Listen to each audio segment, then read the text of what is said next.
always thought that if you could command an army, you were something special. I was wrong. My name is Lieutenant Jax Harper, and I'm a soldier in the United Earth Armed Forces, a rank that gives me the power to lead men and women in battle. I was proud of my uniform, proud of the people I served with, and above all, I was proud of my ability to make split-second decisions under fire. But none of that mattered the day I met her. We were deep in the outer colonies, one of those dusty, forgotten planets that were slowly falling under the influence of the aggressive SHRL Empire. We'd been dispatched to defend the colony against their expansion, but we weren't ready. Our ship was outdated, our forces were outnumbered, and those, well, they were relentless. Our last hope came in the form of a small shuttle that came crashing into our landing zone. At first, I thought it was a mistake, another useless reinforcement shipment from the top brass, and I was ready to ignore it. Then I saw her. She emerged from the smoke and debris, small and entirely unremarkable in appearance. "I am your commander," she said, loud enough to make my ears ring. I stared. She was a tiny woman, barely 5 feet tall. Her uniform was oversized, and her face was painted in a way that suggested she didn't care much for the formalities. It wasn't just her stature that stunned me. It was the presence she exuded. There was something about her that immediately made the hairs on the back of my neck stand up. "Excuse me?" I asked, barely containing my disbelief. "Commander," she smiled. "Yes, that's right. I'm Commander Ria Greystone, and the Empire says you must obey my orders." I looked her over again, trying to process the words. Ria Greystone. The name didn't ring any bells.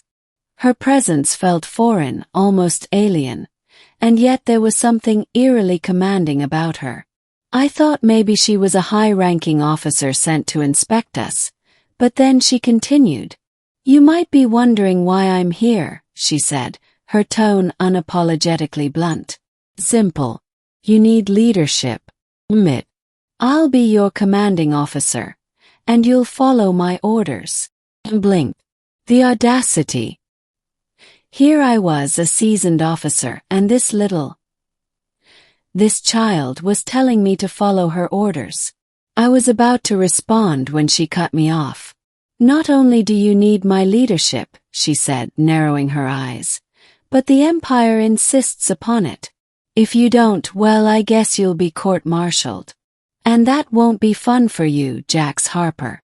Her words struck me like a cold slap in the face. The Empire. I'd heard of the Imperial Directive, but never in my life had I imagined it would apply to me. Or her. The Empire was vast and powerful, sure, but we were the United Earth Forces, and we had pride. We didn't take orders from just anyone. I looked at her again, trying to gauge her. She was still standing there, hands on her hips, waiting for my response. "Let me get this straight," I said slowly, keeping my voice steady.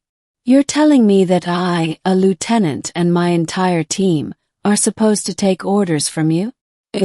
"A commander, yes," she finished for me. "That's right. And unless you want to find out just how fast the Empire can strip you of rank, I suggest you start following my orders." There was no humor in her voice, no sign of nervousness. It was all business, and for the first time in a long while I felt small, like I was the one out of my depth. The first mission under her command was an absolute disaster. It was meant to be a simple strike on a SHRL stronghold. The plan was to infiltrate their ranks, gather intel, and get out without a hitch. But Ria, small and loud, had other ideas. She sent me and my team in with no cover fire, no backup, and absolutely no plan for extraction. Just a wild order. "Take the base. Don't ask questions. Go now." I was furious. This was a death sentence. Her orders were reckless, and I wasn't going to let my soldiers die for some ill-conceived strategy. I tried to argue, tried to explain the importance of precision, of careful tactics. But Ria wouldn't hear it. She wasn't interested in my big plans. "Do as I say," she snapped. "Your rank doesn't matter here. I am in charge, and the Empire says I'm right." I was torn. The military drilled respect for command into our heads, but there was something about her, something in the way she carried herself that made me hesitate. Against my better judgment, I ordered my squad to follow her lead. The mission was chaotic. We breached the stronghold with no cover fire, and as I feared, we were met with overwhelming resistance.